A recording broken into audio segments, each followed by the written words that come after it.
Well, I kinda feel at ease here. I know there isn't a lot of stuff to do, but it's a break from everything.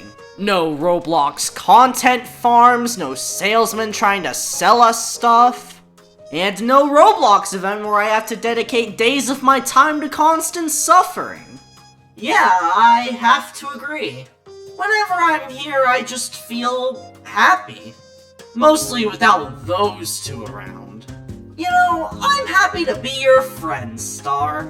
These past few months just wouldn't have been the same without you. Roblox event now! What the hell do you mean Roblox event now? The last one was under 2 months ago. Well, I got the notification. Yeah, that has to be some sort of bug. Besides, if there really was an event, wouldn't Fiddy and Starism be here right now?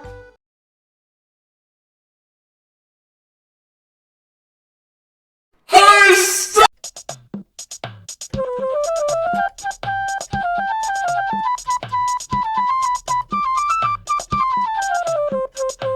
Hello everyone, I am Starism and welcome to another event video.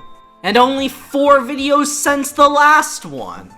I'm shocked yet scared that they took this little time to make this. Well, time to begin my summary of how we got here again. In July 2025, Roblox released The Hatch, being described by the Chief Product Officer as, "It happened." What precisely happened was the absolute worst event in Roblox's history, where they invited 1,000 games to simply place an egg in their game. Only 400 went through with it. Now, with such a big screw-up, everyone's been wondering, where do they go from here? Well, the build-up to this next event started as normal.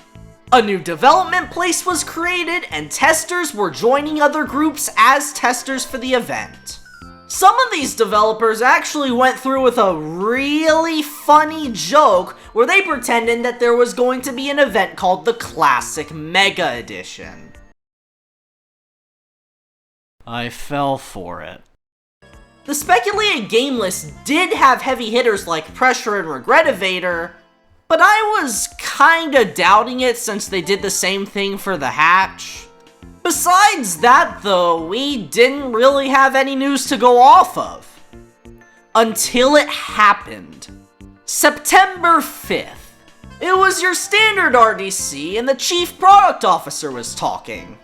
Last year they revealed the Haunt, but that was only, oh, it's gonna be a spooky event next month. So everyone was going into this thinking there would just be a reveal of the event's theme. It's a brand new concept called the Takeover. Oh, okay, they just straight up revealed the name of it. Alright, so it might come out in like 2 to 3 weeks, okay. It launches on September 12th, so mark your calendars. I'm sorry. Did they just announce an event a week before its launch? Every other event has had 2 to 3 weeks up to its release. And they're giving this one a week? I mean, I get it was to line up with RDC, but oh my goodness. Shortly after, everyone started revealing their participation. Pressure, Dig, and that good musical chairs game that I played last event. Most of the games they chose were actually really good choices, so I have hopes. But will this actually be a good event, or will they screw up like always? Only one way to find out, as it's event time. Now Fiddy, take us to the portal room. Well, this time it's going to be a bit different. There is no portal to this event. Well, technically.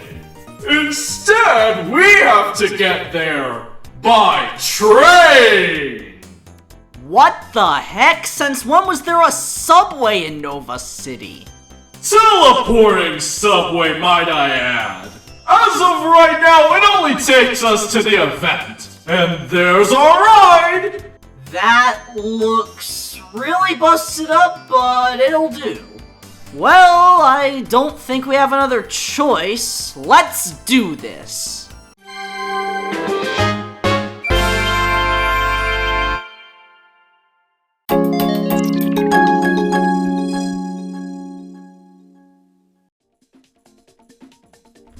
Welcome to the Takeover Hub. Okay, so it doesn't really look like too much, but there aren't really any mini-games. While I'm here, I might as well go over the rules of the event. Every player can join a team. Teams can be up to 100 people. Me and ScouthX made a crew called the Crew of All Time. Every game has quests ranging from noob to extreme. Unless they only go up to master, but we'll cross that bridge when we get to it. Completing a quest in a game rewards solo credits. Completing it for the first time rewards a 2x bonus. Wait a minute, for the first time? Oh yeah, I forgot to mention you can replay quests for extra credits. That surely won't have any long-term consequences. There are 4 areas in the game, each with 4 zones containing 3 games each. If your team manages to complete the most quests out of a set of 3 games, your team can control that set. Crew credits can be obtained by a daily bonus or by controlling zones. Finally, there are rewards for collecting solo credits and crew credits. Got all that? Then let's go into our first game. Our adventure begins hours before the event starts properly in Spongebob Tower Defense. Interesting, because this was actually the first Mega token in the Hunt Mega Edition. So, as you could probably expect, you need to survive 4 rounds of tower defense. Each one giving you a preset loadout.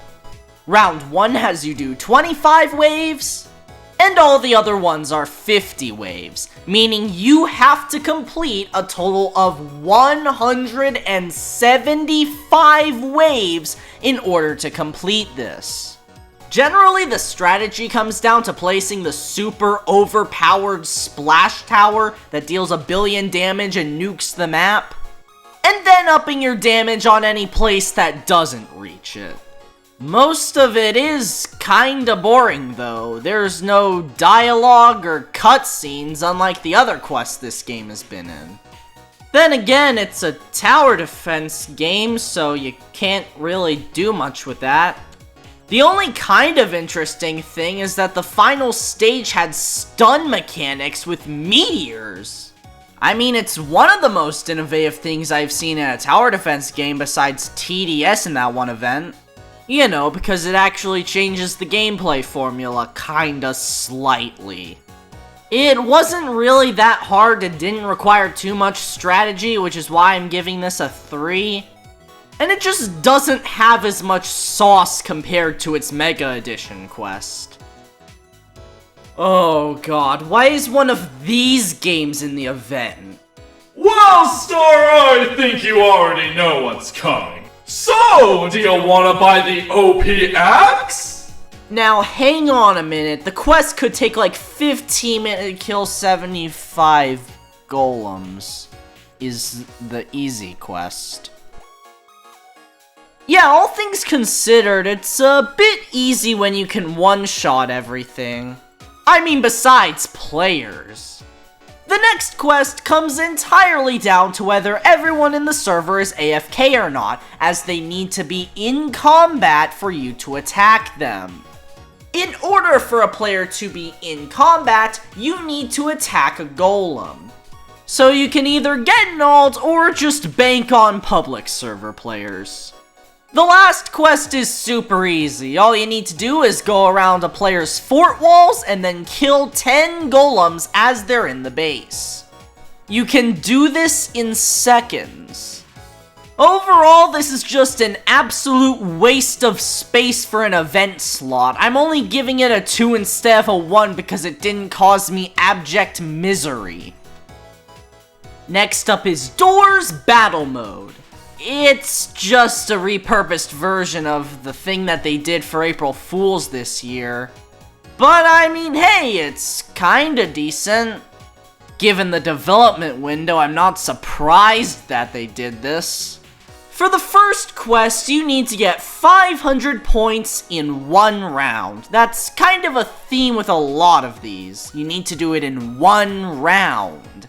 The second quest is trickier because you need to get 1,000 points and eliminate a player. Items show up in the game so you can kill people, but it's not easy. Then you have to kill almost half of the lobby in one game. Jeez, talk about a difficulty spike. I ended up cheesing these last two quests in a voice call with the members of my crew.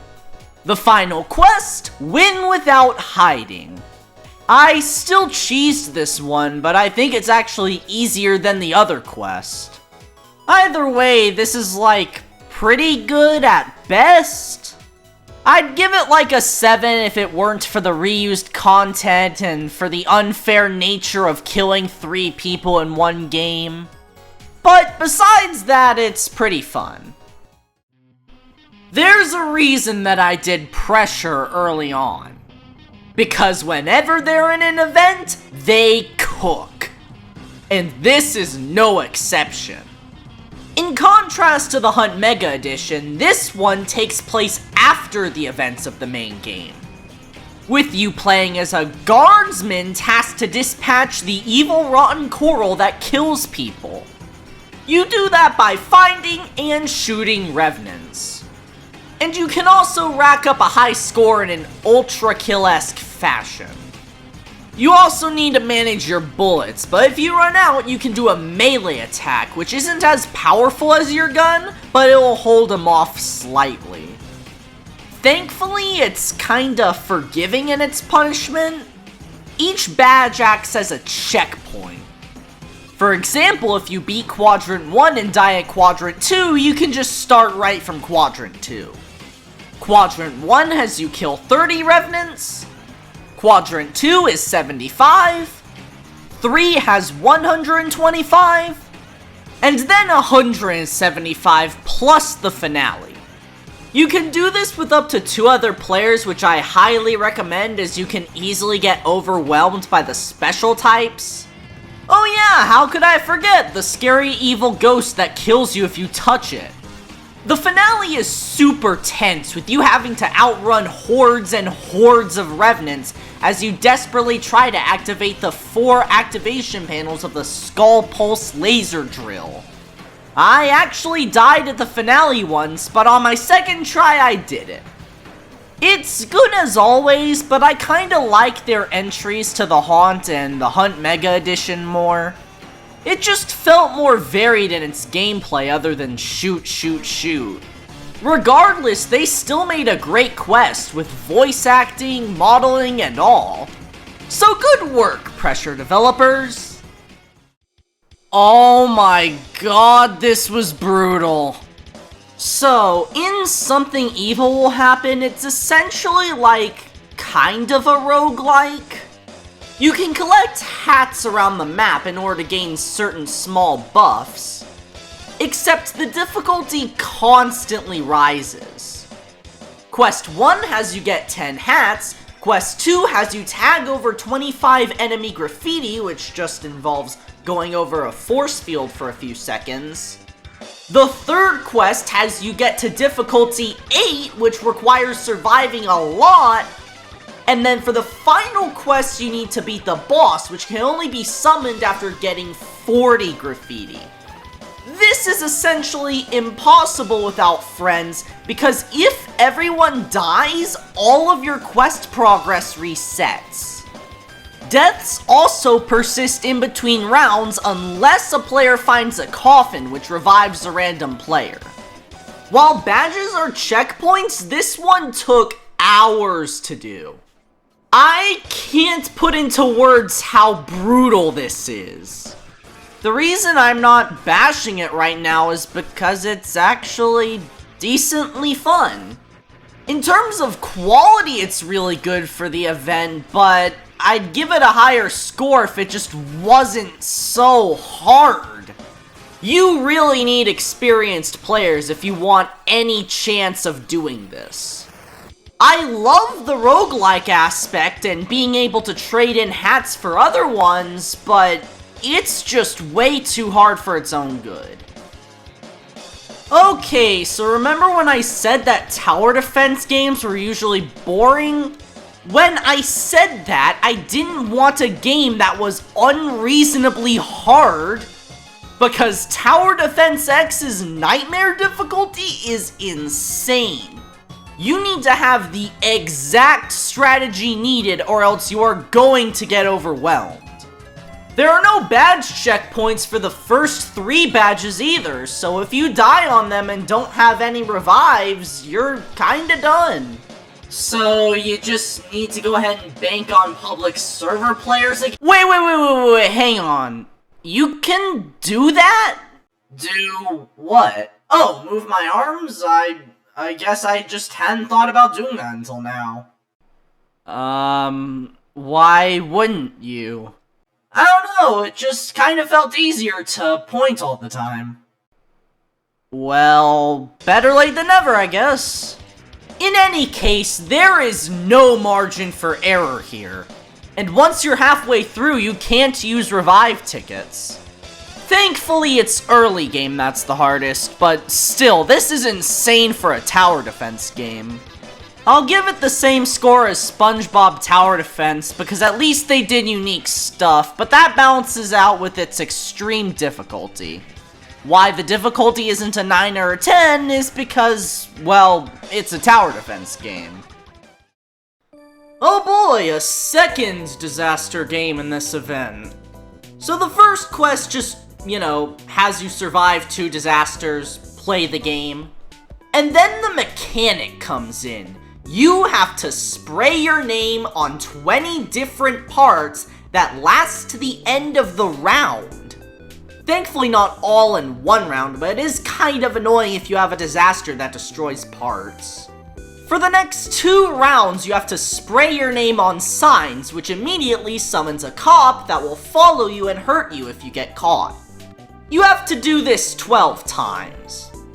Finally, you have to evade the cops 3 times in a row, which essentially means get a 3-win streak. It just feels so boring for a natural disaster survival quest. Like, there's nothing really that adds to the gameplay besides the cops, and even then they're not really that hard to avoid. It just feels kinda lazy. Retro? I love the retros! I love retro things like Grow a Garden! Starism, you know what, never mind. Weird Gun Game is a game where you can personalize every single aspect of your gun. First quest, get 30 kills. I am incredibly scared right now. Now for the second quest, you have to win 2 matches. If you're just joining a server, it's a coin flip on whether you'd get into a team with 100 more kills than the other or not. And you have to get both in the same server.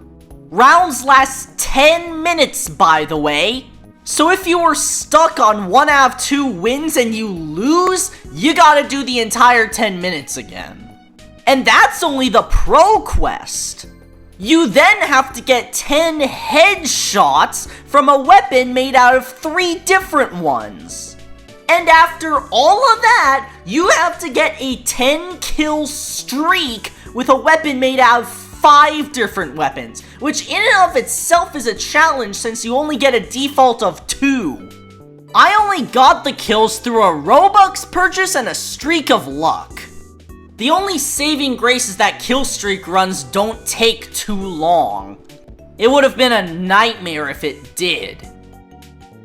Okay, Tower Defense Simulator. They generally make good quests with flashy cutscenes and voice acting. Okay, well for 1, there were 0 cutscenes, and for 2, the dialogue was on the level of, "Yikes, this wave is scary!"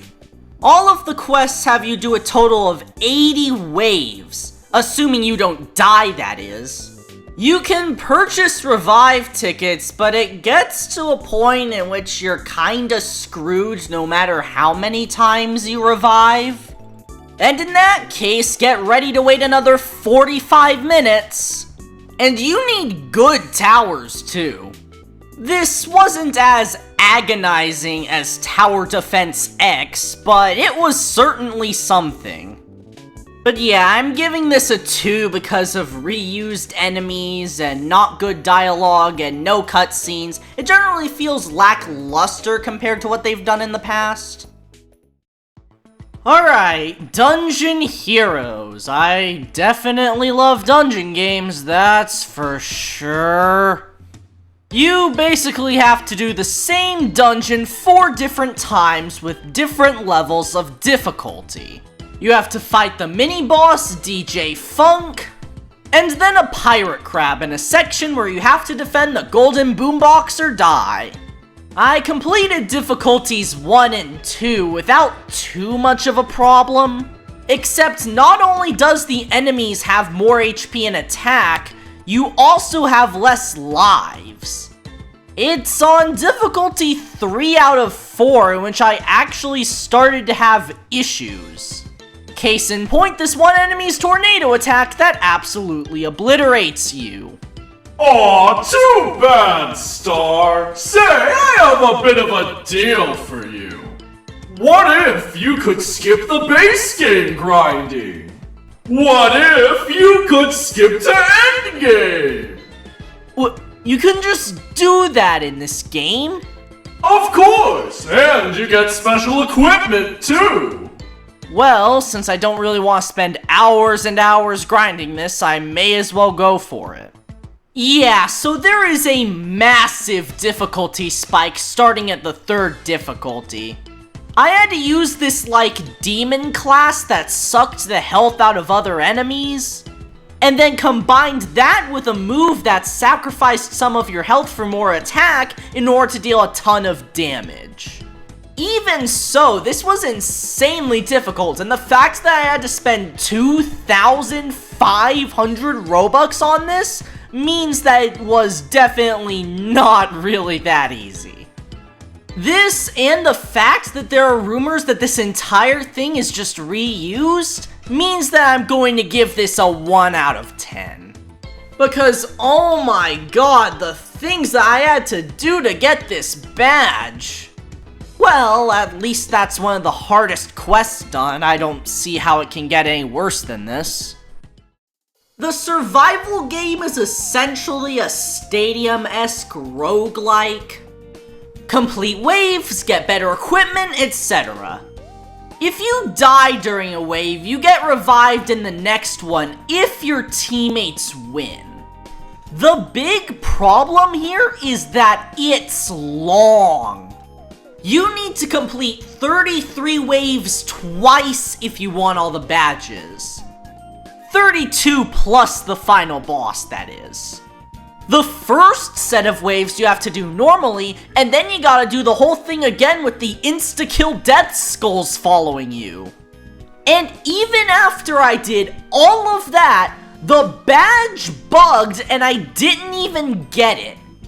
I am not doing that entire thing again, so I'm just gonna count that. It's not like there's an in-game tracker for all your badges anyway. Besides that, it was a fine enough game mode, but it just felt like it dragged on and on and on. I would have been happy with 4 rounds instead of 8. Okay, Arsenal, they always make good quests. Kill 5 people without dying?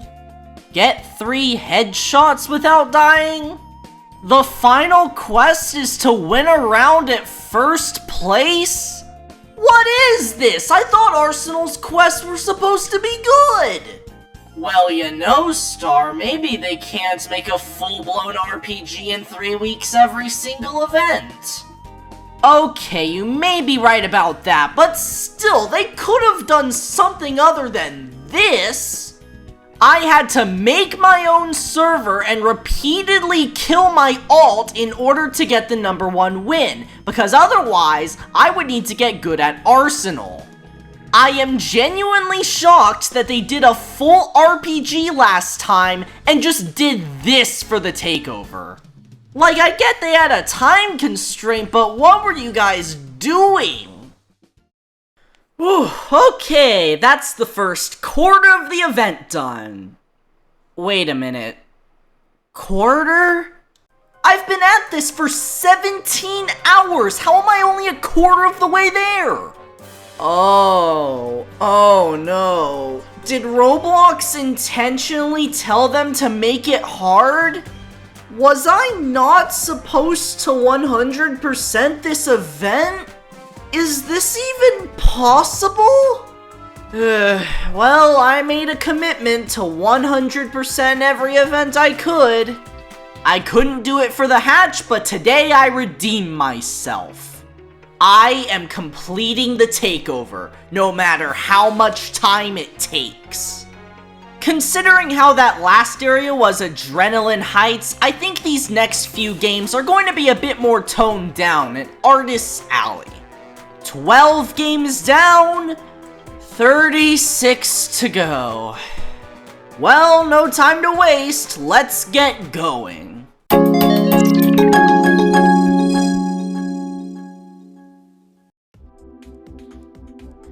Now, while I did delete the footage for the first and second quest to save space, I have the third and fourth one saved. Each quest starts with a cutscene, by the way. The general plot is that Cool Kid, an infamous hacker from all the way back in the day, is back, and is generally causing mischief. The first quest just has your group deliver 10 pizzas normally. The second quest is 20 but with low gravity and an oxygen meter. And then the real fun begins. Because then, your group has to deliver 25 pizzas while the floor is lava.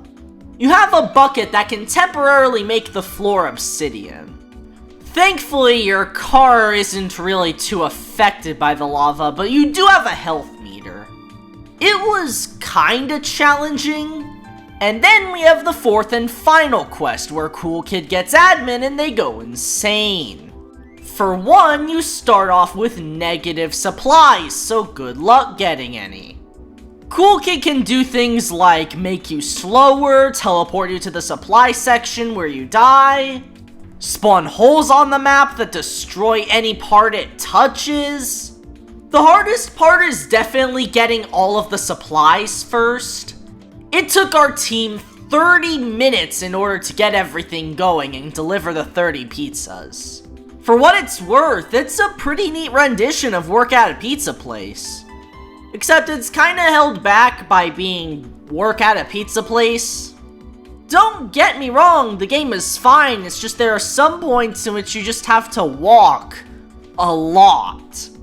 It just generally feels kinda tedious at times. Besides that though, it's pretty cool. Playing crazy just felt weird. For one, the controls in this game are the slipperiest I've ever played, oh my god. The first quest is just simple enough, all you gotta do is make 2 laps around this boat course. It's when you get to the second one that's the issue, because the plane is so slippery, if you miss one ring, you have to spend like 1 to 2 minutes to get back to it. I eventually found out you have to kind of have the yellow circle line up with the blue circle in order for you to have better steering. So I went ahead and did that and completed the 4-lap plane course. Is what I would say if it actually awarded me the badge. Okay, so it's bugged and you should skip it. There's no point in counting a game you can't complete. And that's what I did, until days later when trying again with my custom plane, I tried going through one of the rings and it told me to complete it with the original plane. And it just didn't tell you this before? How many times did you try doing that course? Like 3, I just didn't know what was going on. Once I solved that debacle, I had to do 8 laps on an off-road course, which was slippery if not normal, until I got to this part where one of my tires got stuck on the railing 9 minutes in. It took me a lot of work, but I barely managed to get my car unstuck. This entire game just felt weird and awkward to play. It felt more like a rage game with how horribly these are controlled, because you have to control the plane with a mouse. If that doesn't say enough about this game, I don't know what does. Now, I was hoping that Regretevator would make a better quest than the one that they made for the Hunt Mega Edition, and thankfully, they delivered. Because they made an entire new game mode for this, that being Regretevator Competitive. The first quest just has you survive 5 floors. Thankfully, all of these quests don't need to have you do it in one round. The second quest, however, needs you to eliminate 2 players. You can buy items which help you with this. Next, you need to emote after killing an opponent 3 times, which is essentially just killing 3 people, except you need to remember to emote after. Finally, you need to win a match without healing, which you could do a lot easier in a smaller lobby. I could have done this really easily by cheesing it, but I decided to do it legit. Personally, this is an amazing addition to Regretevator, and the fact that it's gonna become its own game soon is making me super happy. It was really challenging, yeah, but its replayability kinda made up for it. Nice job, Axolotl son, you've redeemed yourselves. Build with friends, tedious. Match the build on the left with the build on the right. Stage 1 is a duck with 10 minutes. Stage 2 is a lighthouse with 15 minutes. A normal house with 35 minutes. And a giant tree with 40 minutes. There's not really much I have to say here other than you gotta be pretty detailed. It's not hard or anything, it's just kinda, you know, back and forth. Oh my god, Dungeon Heroes, holy crap. This has got to be one of the hardest things I've done for an event ever. So, it's essentially a boss rush, right? Stage 1 is easy enough, all you gotta do is tackle 4 waves, and they're not really hard even for beginner players. Stage 2, not as bad, but it's kind of annoying. Especially with the ancient Golem's portal that just constantly spawns enemies. Stage 3 was challenging, but it was doable for me, even if I did lose a couple lives. But it's when you get to stage 4 when the difficulty goes off the charts.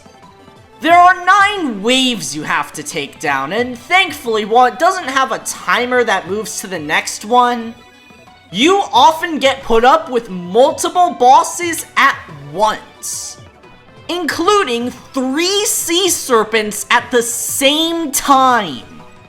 And then you get to Blackbeard, who can just pull out the, you know, attack that spawns 5 healing beacons that will recover all of his health. And who could forget the amazing I am going to kill you in 1-hit attack. No matter what I did or who I was paired up with, we could not do this quest. I was genuinely considering giving up and saying that this was going to be the one thing that I skipped until I played 1 match days later and the person carried me. That is how stupidly difficult Dungeon Heroes is. This is what happens when you add 5 of your games to the event through nepotism alone. Twin Atlas, please prioritize quality over quantity when your games are in events.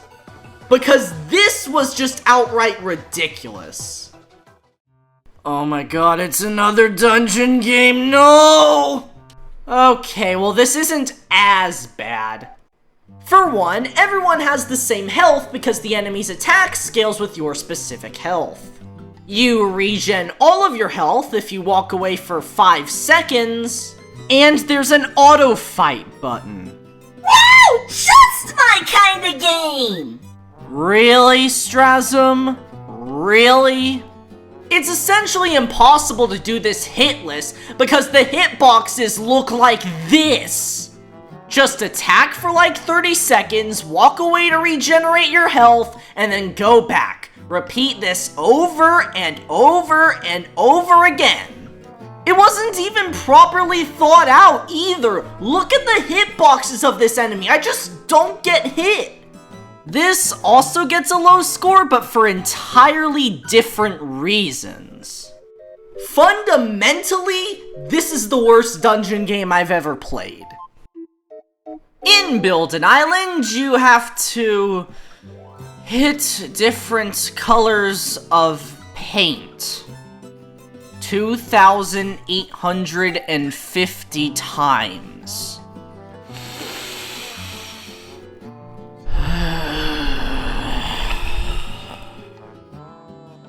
Oh my god, why do they keep adding fish into these events?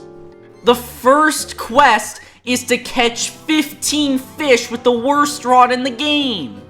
And then you have to catch 40 fish with the experimental rod? Well, I might be able to help with that. You see, go ahead and purchase some credits. You're not even gonna tell me why? Just trust me on this one. Please? Okay, fine, now what? Now spend it all on bait crates. Alright, got it. I assume you want me to open all of them, so I'm just gonna go ahead and do that. That's the instant catcher. It increases the speed at which you catch things by 65%. Wow, that's actually pretty useful. Thanks, Fiddy. See, Star? I told you could trust me. Alright, so the next quest is to catch 50 fish perfectly, meaning you have to have the fish in the bar the entire time, which is really frustrating at some points. And finally, use up 60 bait. You don't have to catch the fish for this one, you can just lay getaway. In any case, this only gets a 2 because it wasn't absolute torment to complete. I was considering it, but it just didn't reach that point. How to Train Your Dragon is certainly a game. It just feels like a ripoff of Dragon Adventures. However, despite that, it managed to avoid the fate that most corporate games get. When I loaded the game, it said How to Train Your Dragon is here to stay. Meaning the game must have been popular enough to avoid being privated once the promotion was over. Nevertheless, this is just another one of those play the game quests. For the first badge, you just fly through 150 rings. Then you complete the 3 flight trials, which take a few minutes each. And finally, beat the Red Death boss. Which is pretty hard on your own, so you should probably find people to pair up with you. It has 3 phases: destroy the pillars, then use the catapult, then shoot down the wings. Unfortunately, there's this pretty common bug which causes the module to not load in the sub place, causing me to just straight up not get the badge. While I am not doing that again, I'm counting that as a completion. So if you check my badges and don't see it, that's why.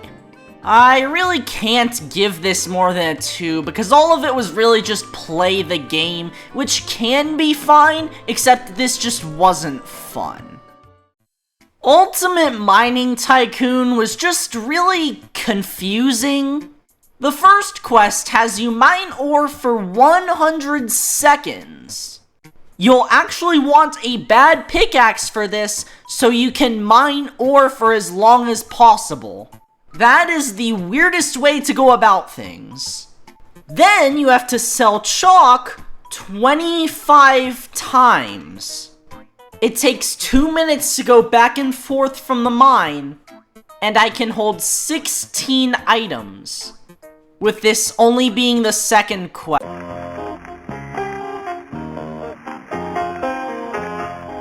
Alright, with the XXL backpack purchased, I can now hold 64 things. Now is where the Tycoon part of the game comes in. This is more like Miner's Haven in the sense that you need to set up conveyors and stuff in order to go ahead and make spray cans. In order to make a spray can, you need to insert paint at 2 different sides, but you only have 1 conveyor entry point. So you need to set up a system that will go ahead and separate that for you. That only makes paint. Then you need to separate the paint from the metal in order to put the metal in the spray paint creator. And every time you need to test something, you need to go back into the mines and mine for stuff. Once you get a good setup, it doesn't take too long though. I then proceeded to spend an extra hour on the game because I misunderstood the quest and thought I had to buy the 3rd item from the event tab of the shop, which I didn't need to do. All I was doing was painting the spray cans instead of changing the spray can's color. It would really help if the game actually told you which colors you're missing for the 6 different colors you need, because then you just gotta figure it out if you don't get it on the first try.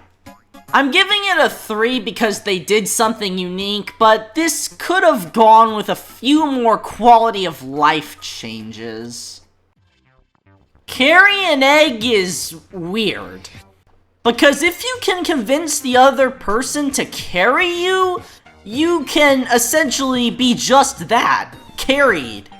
Most of the work in this game comes from the person who's actually carrying the egg, so if you can get a friend that's really good at obbies to help you, you can just pretty easily win. That doesn't mean you do nothing though. There are some segments in which you actually have to put in a bit of effort. Specifically this one section in the unnerfed extreme version where you can really easily fall off. The requirement for the 4th badge was later reduced though. In terms of the quests, it's really just more playing the game as normal. In the unnerfed version, you had to get to the lava checkpoint, while in the nerfed version, all you had to do was go ahead and get to the puzzle in the desert. You also get checkpoints every badge. I can't rate this in difficulty due to the fact that I was the egg for all of this, but I'm giving this a low score due to its general play the game nature, and the fact that the physics in this game are not great. But this game has a bit of a deeper meaning than its rating. How so? Well, you'll just have to wait and see. The final game in Artist's Alley is Redcliff City RP, where the entirety of this game is just going from one point to another. Yes, it's one giant fetch quest. The second quest of 3 has you go to 96 graffiti locations. For the second quest, it's not too bad since all of the graffiti is super close to each other. And then you get to the 3rd quest where you gotta go to 40 different locations, some of them being on the complete opposite side of the map.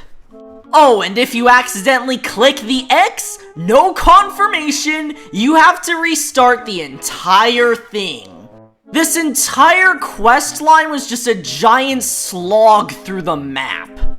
There's nothing unique, it's just going from point A to point B hundreds of times over. Which is why I feel a 1 out of 10 here is justified. And after all that, we're finally halfway through the event. I'm not gonna go too in-depth of my opinions, however I am going to share what I think right now. These games are way too hard, with the majority of them taking almost over an hour to complete. And with this event's focus on grinding currency in order to hit the leaderboards, I really feel like you weren't really intended to complete all the quests. Of course, I still want those really cool items that you get for being in the top placements, but this this video will primarily focus on the solo experience. I will bring up my crew's tactics by the end, though. The games from Artist Alley took less time and was less hard, but had a less rating than Adrenaline Heights. Now, what will Strat University have? Let's see.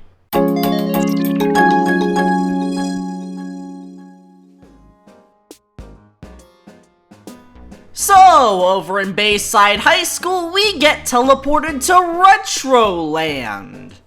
And after a 30-second long unskippable cutscene, we're here. Our first task is to destroy 100 targets. Wow, this definitely feels fun. And then you go back to the hub.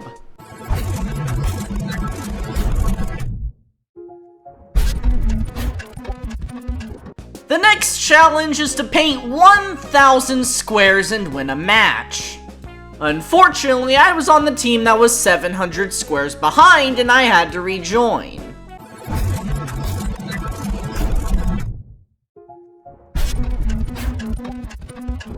Okay, so I guess winning the match didn't matter and all I had to do was get 1,000 squares. Great, amazing.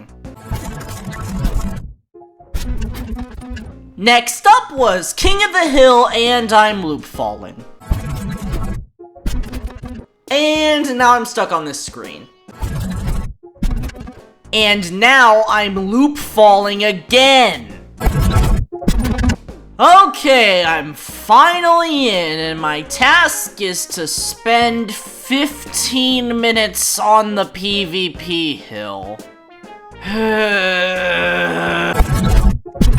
Do around 1,000 hits to the big bad boss. Okay, yeah, this sucks. I'm giving them points for trying, but all of this just feels like a subpar minigame collection with tedious tasks. Plus, it was just riddled with bugs and, you know, that. Alright, Gym Star Simulator. I've heard horror stories about this. First quest, train 50 times. This is gonna take a while. Or you can buy a super cool OP egg from your guest special pet to help me complete this 10 times quicker. Yeah, I get the deal by now. In terms of power, it's really good, except I still need to get my stamina up. For the second quest, you have to train 100 times, then compete in 10 competitions. Then you gotta train 300 times and also get a 25 times combo. You see this bar right here? You have to click when it's in the red 25 times in a row. The funniest part? You gotta do it 4 more times for the next quest. Wow, what thrilling and entertaining gameplay, clicking the same button over and over again. Okay, so this is one of the games that was in the hatch and that I said should get a proper event entry. And thankfully they delivered. Because they added a whole new world to this game with its own set of endings. Now, this is essentially a puzzle game in bursts of like 1 to 2 minutes in order to discover as many things as possible. Your first objective is to get 10 endings. Simple enough. Sometimes you need to combine things you need to do for endings, which I find pretty neat. Next, you need to get 15 endings in the main game. Yeah, this does technically count as just playing the game, but it was like pretty good. Plus, it's not the entire quest, only like a quarter of it. Then you have to win a gold medal at the gauntlet 3 times. This can range from stuff like pushing a ball, pushing buttons, completing an obby, or completing 4 challenges. The longer you take and the more mistakes you make, you lose score, but the more good things you do, you gain score. It counts as an ending depending on how good you do, and surprisingly, I got gold all 3 times. It was a bit tedious though. The final challenge has you get 20 endings from both worlds combined with extreme mode, which basically blows a bunch of wind at you. In my opinion, while it does have its flaws, it's definitely on the upper end of this event. A billion times better than the other slop I've played. My Fishing Pier, it's like Fish, but with grow a garden mechanics. Really? Yes, real. Grab a good rod and just fish the fish when they appear. That's the entire thing.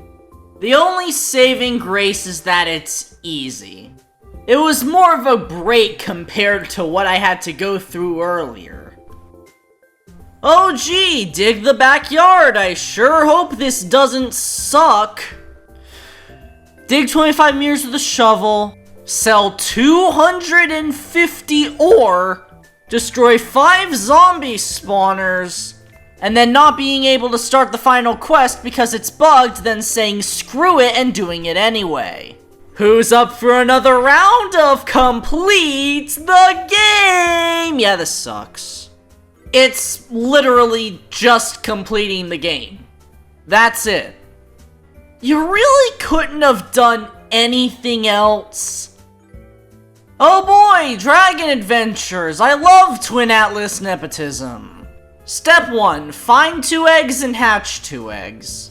Step 2, get 1000 dragon experience. I did this by spamming the pet feature. Step 3, get 10 eggs. Don't you love this exhilarating gameplay? Finally, defeat 4 world bosses. This takes like 2 minutes each if you have a dragon as good as mine, so it's kinda mindless if you have a good enough attack. But yeah, as you could probably expect, this is mostly just either playing the game or mindless nonsense. Sorry there's not much for me to talk about with these kinds of games, but like, what do you really want me to say here? Hey Biddy! Oh god, the theme.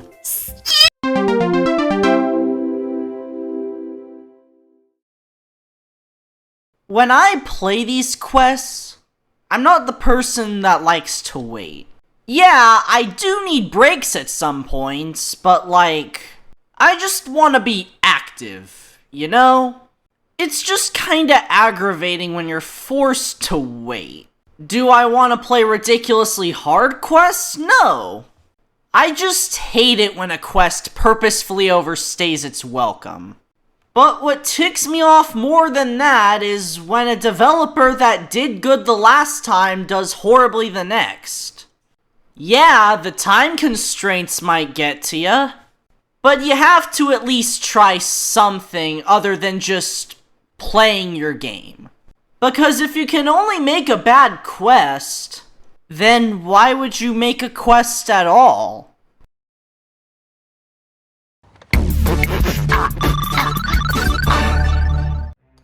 Dig is essentially kinda like Fish, but a lot more active, which I like. The first quest needs you to get 15 items with your toy hammer, actually getting the toy hammer, and completing the tutorial for some reason. Then you get to play whack-a-mole 5 times. Then you gotta dig up 30 more items. You can see why I don't like this format of game. Now, I want you to take a wild guess at what the final quest for this is. That's right, it's another dungeon game. This is definitely better with other people, but going solo, I just felt like I was doing the same thing over and over again. Natural regen takes a long time, so your best bet at gaining health is completing the rooms. And it often gets kinda tiresome when one enemy has 250 health and barely attacks you. The boss was just the same 3 easy to dodge attack patterns over and over again. Split direction attack, explosive attack, and summoning more enemies. I like that you guys did something different than what I thought you'd do, well, for the most part. But it just kinda was a bit tedious. Creatures of Sonaria, more Twin Atlas nepotism. Step 1, eat 80 food or water. Being a herbivore or omnivore kinda helps considering how you can eat infinite grass if you're hungry. But then you have to bite 16 different creatures or NPCs. It's fine if people are lower level than you, but if you attack a big guy, that is never not creepy. Anyways, then you gotta feed 500 food to this verdant shrine.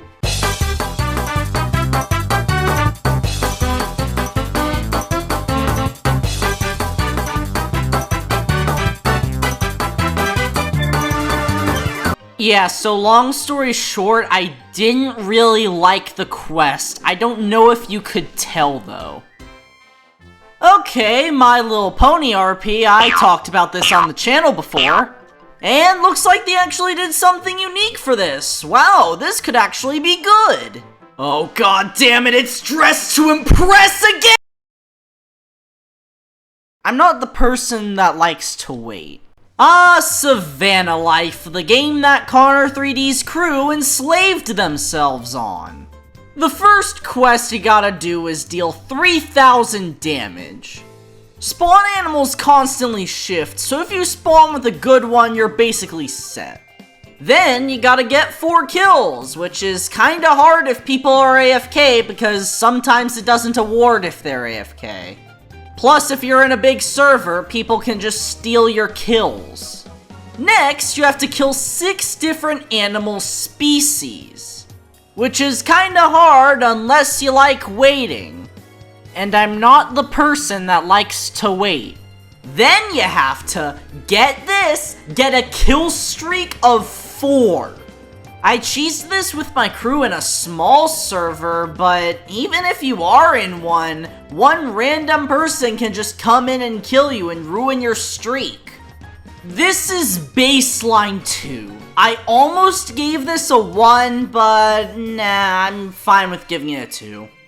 It didn't take too long. Okay, this should be the last Twin Atlas game. Step 1 is to tame 20 horses. Then you just gotta do a simple minute-long training course. 12 times. After that, you gotta tame 6 unique species, which would be fine if they weren't so hard to find. It's kinda hard to catch 6 unique species when most of the species are literally just, you know, horse. Finally, you gotta respond to 10 bond requests, where a speech bubble or thinking bubble or whatever pops over a horse's head, and you need to feed it the food it's thinking about. The only question is, I don't know how to get it to pop up. Oh, it pops up every 5 minutes. Star? You there, Star? You're kinda zoning out. Star? Are you okay, buddy? Getting kinda concerned here. Star, it's only 40 more minutes. I'm not the person that likes to wait.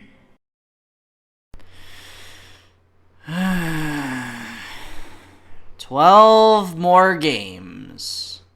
I've spent days on end trying to complete this event, but I just need to do 12 more games. I don't want to do this, I really don't. But I know I disappoint the people I care about. Fiddy would want me to keep going, Starism would want me to keep going, Biddy would want me to keep going. So that's what I'm gonna do. I've made it this far, so I might as well end off strong. I promised myself I would 100% the takeover, so I'm damn well gonna do it. This has been the most grueling event experience of my life, but I'm too far in to back out now. There's only one thing I can do. Let's finish this. The takeover, bring it.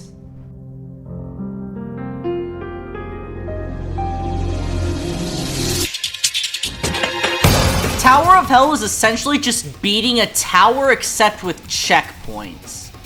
I'm not exactly sure if the layout is preset or not. Just get to a specific point in the tower, spray paint your name, and do it the next time. Not much I can say on this one. I can tell people probably grinded this a lot for point grinding, considering how easy it is. Oh hey, it's Biddy's favorite game, Barry's Prison Run. Star, please don't tell me this is that bad. Okay, so the first quest has you go ahead and collect 5 donuts around this area. It's not too far in the game. Except every challenge you need to start from the beginning. No items either, that would be too easy. Next up, you gotta defeat the Berry Knight with a giant sword.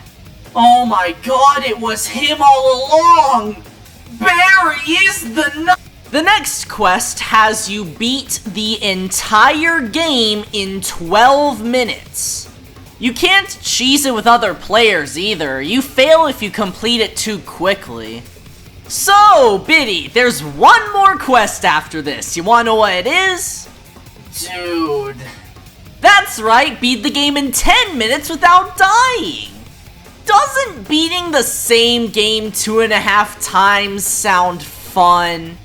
You know, Star, you're right. I would go insane if I was in your position too. This whole thing is play the game incarnate. Exactly what I expected out of Barry's Prison Run. Superstar Racers is a really cool game that's kinda hard to get the hang of. But once you understand it, it's actually pretty fun. Unfortunately, the quests for this game were kinda meh, as they didn't really do anything unique for their entry, but the game is fun enough. Your first task is to just collect 75 gems, simple enough. Then you need to beat a map, requiring you to at least know the fundamentals of the game and how you can basically leap and double jump. You then have to complete the 3 practice obbies. The hard variant actually took me around 6 minutes of attempts, which was pretty weird. Either way, you should get a hand of the mechanics. The final quest requires you to complete the lap 2 of a stage. This is the difficult one, however you should probably choose a map with like a bunch of shortcuts such as this marble one, because those are essentially vital into getting your lap 2 win. Overall, while the quests did feel a bit lazy, it was genuinely fun learning this game. I might actually come back to it at some point. But I have more important things to do right now. Now, this was kind of a hard review to make, especially since back in the hatch they reached out for me to play their original quest. But I can't say this is as good as their last one. For one, the first 2 quests just have you play the game, but that's not really the main event. The first quest has you compete in 2 rounds with 8 or more players, and then you gotta make the podium 3 times. It's then when the boss fight starts, and you get shown a pretty cool cutscene. It's then when you fight a blue version of the boss from the hatch. Yeah, I'm sorry, but this just isn't fun. The reason that the original worked was because it was short and it was in an event where everything else sucked. This just feels like it overstays its welcome, and you know how I am with those games. It took us around 5 minutes to beat the first phase. Yes, there's a second phase this time.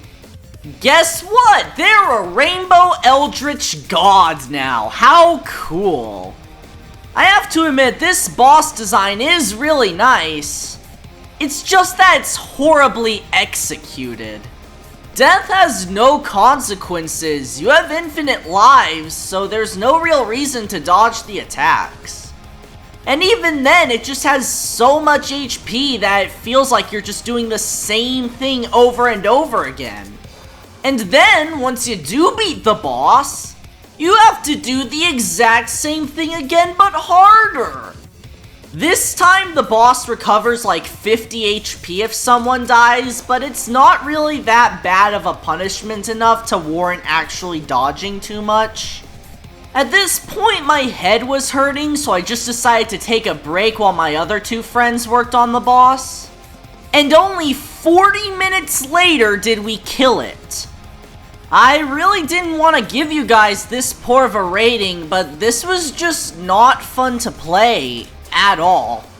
You guys have really good modelers, it's just you need to prioritize gameplay over design.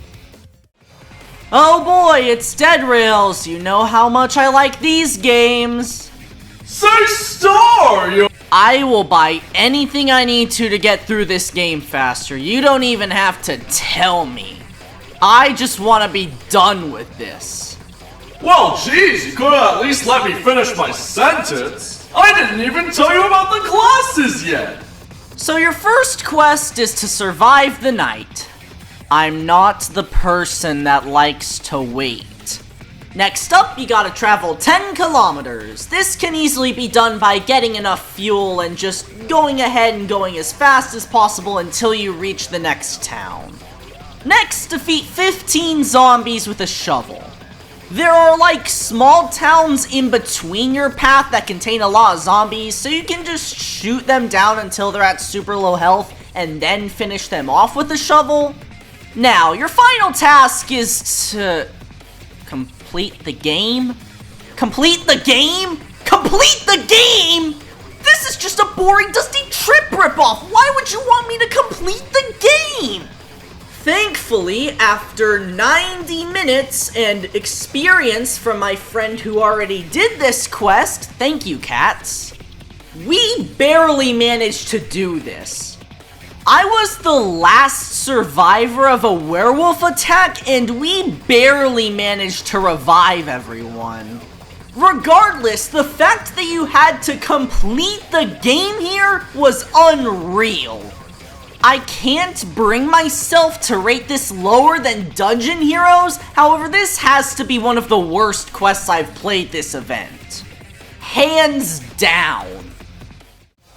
Pixel Blade's quest is essentially a roguelike beat-em-up, where every so often you can get an upgrade for yourself, or you can get an upgrade for everyone. Both are different types. Also, every wave you have the chance to change your weapon, but it's kinda unclear about how good they are until you get it.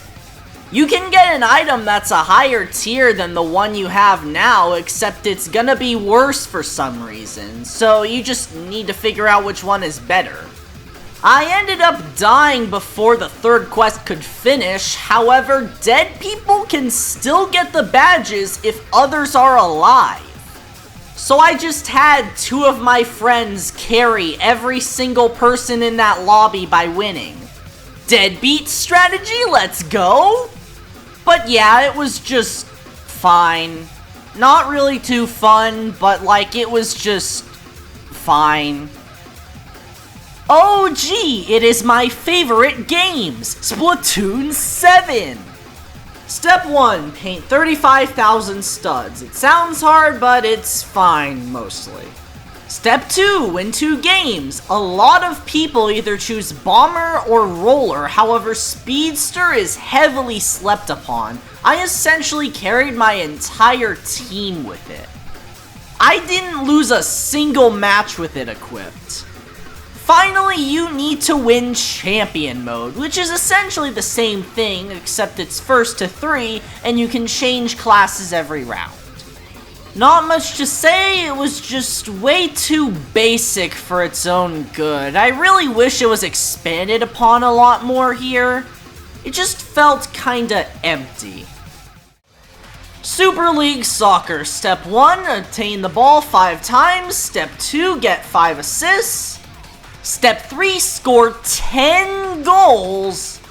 And finally, pull off 5 bicycle kicks, which is this weird thing where you need to charge up your power bar while kicking in order to perform this super weird kick. I'm giving this a 1 solely for the fact that it feels like it would be an absolute nightmare to do in public servers. However, thankfully I cheesed it with friends. I see Boomstick Football in my nightmares. You first gotta tackle 3 people, that's easy. And then you have to run 5,000 yards because apparently gaining 25 yards is a bugged quest. This took me so long. Then you have to tackle a ball carrier twice in one game, which is easy unless you have public server players against you. You know, I just want to say how much I love the meme sound effect. Starism, just give me a few more minutes, okay? That's all I need from you. Just be quiet for a few more minutes. Oh, alright! Finally, you have to score a touchdown or a field goal. In order to do this with friends in a small server, it's super hard because all of the small servers are bugged. In fact, a lot of this is just really, really bugged. I really hope I never see a football game in an event ever again.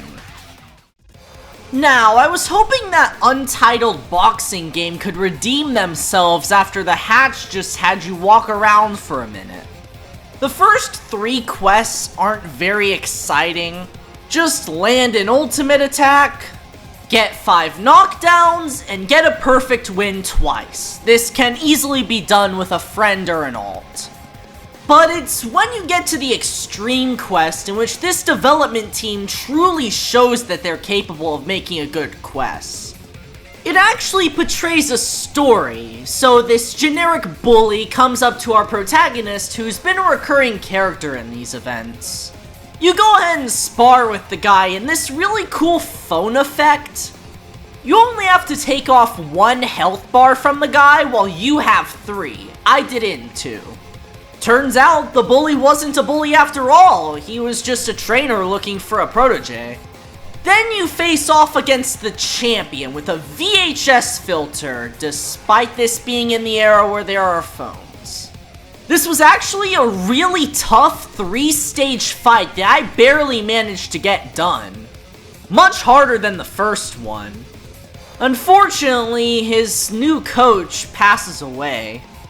Then the protagonist gets so caught up in his strength it consumes him, until one challenger comes up. It starts off really, really easy. However, the guy has way more health bars than usual, and really picks things up after a while. Despite that, I did it my first try. All while the challenger portrays himself as this pathetic weakling fan, despite being this powerful, literally fighting until he was almost killed. Eventually, our protagonist, Coach Bringus, decides he doesn't want to be the champion anymore, and instead decides to retire and become a coach.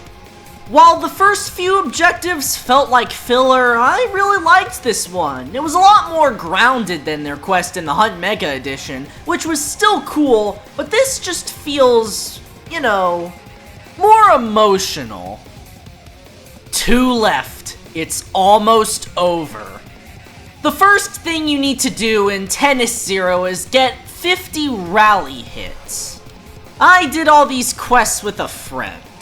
Next, you need to trigger 3 flow moves, which were basically your super moves. Mine spawned a safety net on the ground. For the 3rd and 4th quest, the gimmick actually mattered. You see, every time the ball hits the ground, it spawns a little paint splash.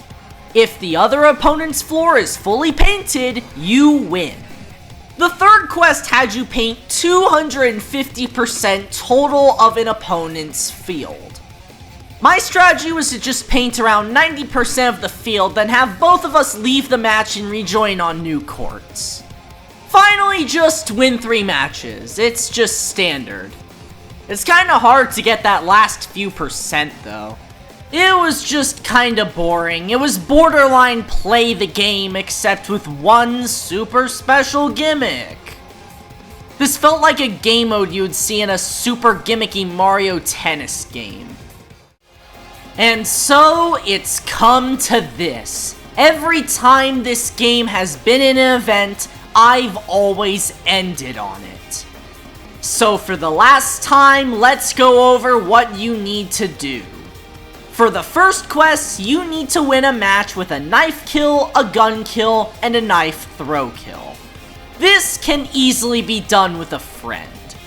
The next one involved global matches. No way to determine who you're up against, you just gotta hope and pray you don't encounter a sweat. The second of 3 objectives was to get MVP twice. This meant you needed to get the most kills. Good luck. And then, the last thing that I needed to do before utter victory, get 3 wins in a row. This is super hard because you can get 2 easy opponents and then have to restart the entire thing because your new opponents are sweats. The matches aren't too long, but it was agonizing to lose on a 4-4 score with 2 out of 3 streak. But I need to get it done, as I always do.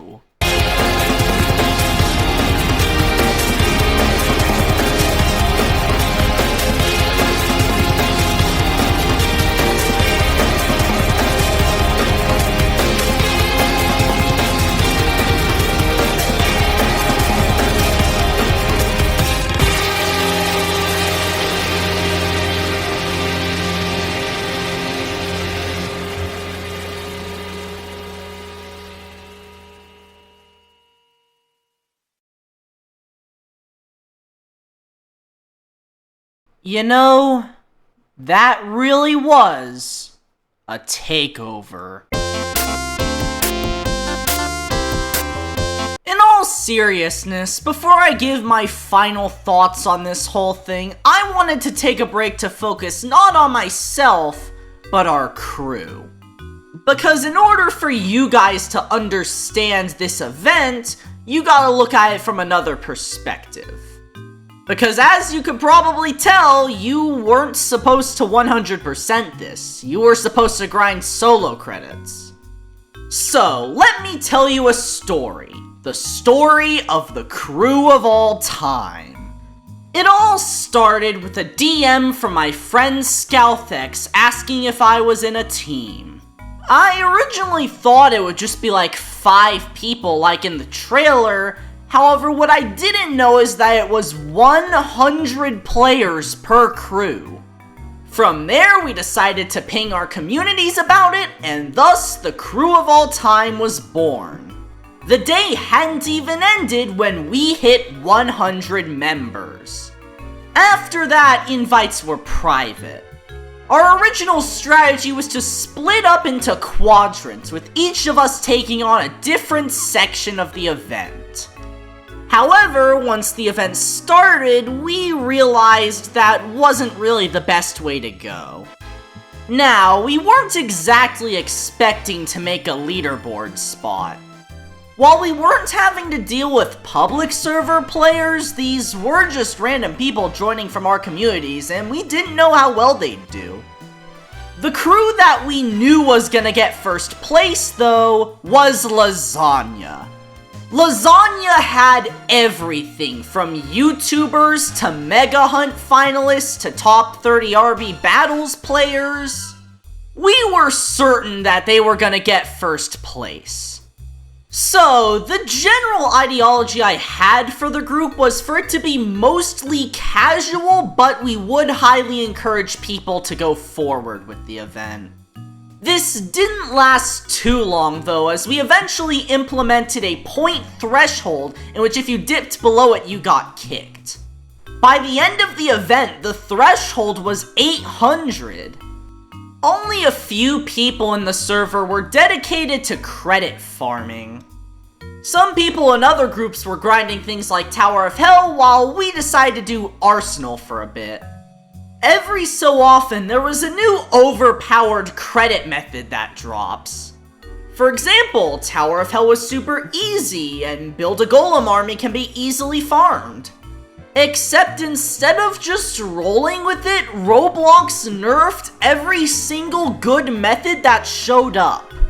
Sometimes even nullifying the point gain of some games. There were other metas like doors, but it took a bit of setup. In terms of the leaderboard though, it wasn't really looking well for us. We were around like 17th place when you needed top 5 for the crown, and we haven't even had any captures yet. However, thankfully, we did eventually manage to capture an area. And then all of a sudden, we started getting more and more captures and were easily able to get all of the items for crew points in the event.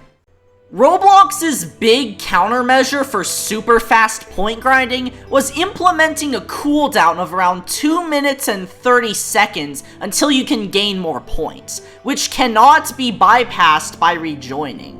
Some people were grinding Ultimate Mining Tycoon for the paint can quest, however it took a lot of setup and grinding.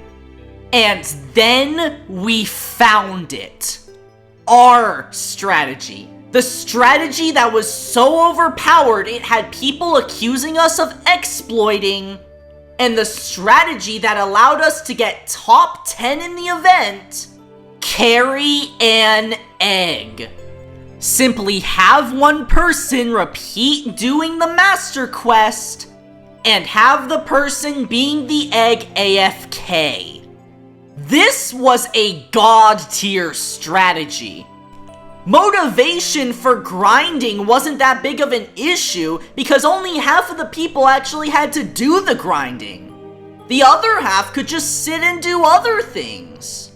We then decided that this would be our permanent strategy and made several VIP servers for it. Now, we thought that after this 2 times point event that lasted for 24 hours, we would tone it down on the grinding. The best we could do is reach top 10. We couldn't reach top 5, we were hundreds of thousands of points away. We weren't gonna get any special thing, but we were gonna do our best. Until it began. On the final day of the event, there was a special finale, where the crew with the most points in a 24-hour time period who completed challenges in any area could control that area. And get a special reward that's even rarer than the top 5 crown. With our carry an egg strategy, we got to work. We very quickly dominated Artist Alley, having a gigantic lead. Our lead was so huge, everyone else gave up on Artist Alley. After hours of grinding, it was clear that we were going to take the area, alongside claiming our position at 8th place. Now, with this newfound success, there were a few issues. People were making baseless accusations that we were either exploiting or bribing exploiters. And even though we were doing all of this legit, we couldn't prove it easily because we couldn't share our strategy. And even though one of our former members had leaked our strategy, by the time that happened, we had so far of a lead that nothing else mattered. And then, when the final timer ran out, we had claimed our reward, the Golden Boombox. It was a reskin of an item everybody else got, but hey, you could say the same for the crown. Speaking of which, we were the only crew who had gotten the boombox and wasn't in top 5. Yeah, I could have probably joined one of those crews, but the feeling of leading a crew with the admins in the crew is a feeling that I will never forget. To everyone in the crew of all time, I cannot thank you guys enough.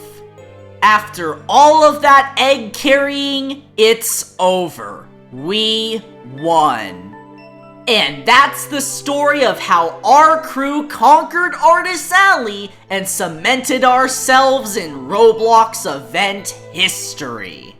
Now that that's settled, what are my thoughts on the actual event? This was the hardest thing I'd ever done in Roblox in years. And that is not an understatement in any capacity. It took me 5 days to get this event done and 50 combined hours. I had to pull my first ever all-nighter. Yes, there were some highs, but there were way too many overwhelming lows, especially if Roblox told them to make it as hard as possible, with the developers getting little to no time to make anything. 48 games was way too much, especially when most of the quests were over an hour long. The next event needs to be calmed down a little bit. You weren't supposed to 100% this event, you were supposed to grind for hours on end for a stupid crown that was restricted to 5 crews for the entire event. But even after all this event did, I couldn't bring myself to rank this below the Haunt and the Hatch. I changed my tier list a lot, actually. Looking back on the Classic, while it was still on the upper end of these events, the Hunt Mega Edition is going to go up a few spots. Because while the race aspect was kinda flawed, admittedly it was pretty cool. I don't know, I guess I just still had stuff like Pet Simulator 99 from that event in my head when I was ranking things. In terms of the takeover, while it was a bit of a torturous experience to 100%, the Haunt was just a costume contest and the Hatch was the Hatch. Both of those were fundamentally flawed, but this isn't. In terms of the events that weren't fundamentally flawed though, this has to be one of the worst. All the bugs, all the changes to the meta, and all the unnecessary grinding for the leaderboard. But there's one thing that makes the takeover special, even if it doesn't count towards my tier list. It's the crew itself. I've met so many new people during this adventure. The fact that 100 people bonded together to simultaneously make that final push for the golden boombox was an experience that I'll always remember in events. However, in terms of the event itself, I'm happy it's over. We all thought the takeover was just about us taking over areas in the hub, while in reality, it took all of our sanity for 10 days. Goodbye, the takeover. Please be easier next time. Now, let's head home.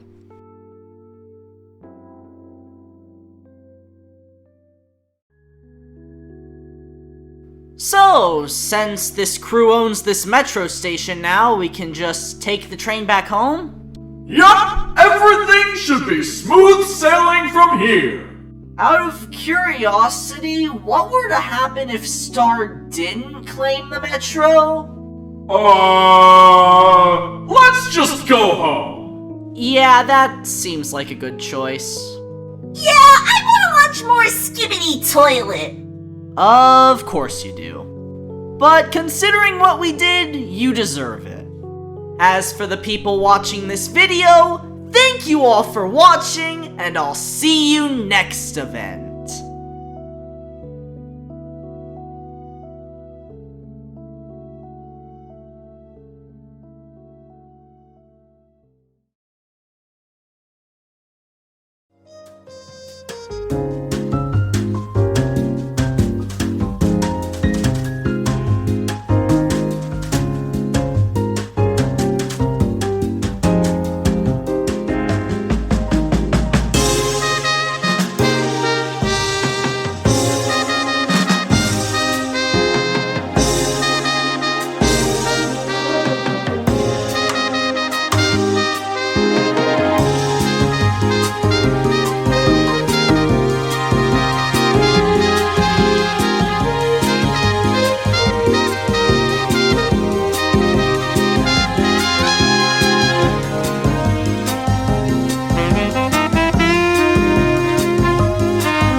How much longer do I have to do this?